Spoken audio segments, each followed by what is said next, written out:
Hey guys, and welcome to Skyworld. Wow, we're in a plane again. Where are we going this time? Hey guys, and welcome to Oman. It's a country of deserts, it's a country of high mountains, and an endless coastline, and right now we're in the middle of a desert and you see lots of camels. Typical landscape. Now shepherds are actually driving land cruisers. That's the way they do it in the 21st century, so let's start the trip. It's not always that I visit a country and immediately like it so much that I want to recommend it. Well, this was my impression of Oman, so let's begin. Watch till the end and you're gonna find out if I survived the Water King.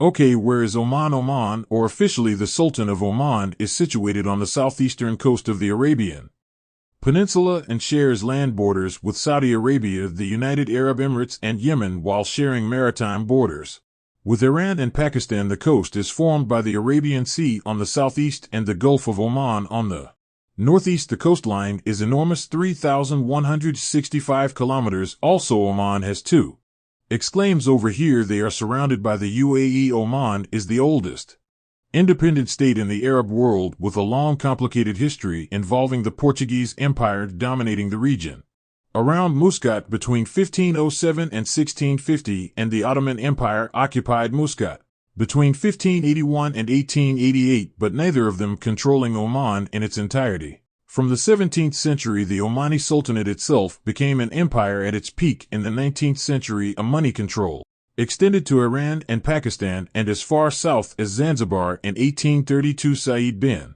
Sultan even moved his capital from Muscat to Stone Town in Zanzibar. The story of modern-day Oman starts when in 1970 Qaboos being said seized power from his ultra-conservative father in a bloodless coup and began a liberalization and modernization program. Sultan Qaboos opened up the country, embarked on economic reforms, spending oil revenue on health, education, and the country's infrastructure. When he came to power, Oman had just 2 kilometers of paved roads. Today, it is one of the best road networks in the world. So let's begin our tour of Oman from its capital city, Muscat. The city served by Muscat International Airport, located some 30 minutes away from the city. Upon arrival, it's a good idea to rent a car at the airport because it's the best way to explore the country, because public transportation is almost non-existent. There's going to be a number of rental companies to choose from. I rented a Mazda 6 for $48 a day. Later in the video, you're going to find out that was a good idea. Muscat is the nation's capital and largest city with a population of 1.3 million people. It sits on the Gulf of Oman, surrounded by mountains and desert. It makes its modern high-rises and upscale shopping malls with a cliffed-up 16th century Portuguese forts looming over Muscat Harbor. Oman does not have skyscrapers as forbidden by royal decree, which I think is great because the beautiful Oman landscape doesn't get spoiled by them. Restrictions on building height require the vast majority of new structures to be no higher than 40 meters. Muscat stretches along the coast for 50 kilometers and is made up of several districts like Matra. It's an old historical district, probably the most recognized part of Muscat. This is where you find such landmarks as much of Corniche, which is a 3-kilometer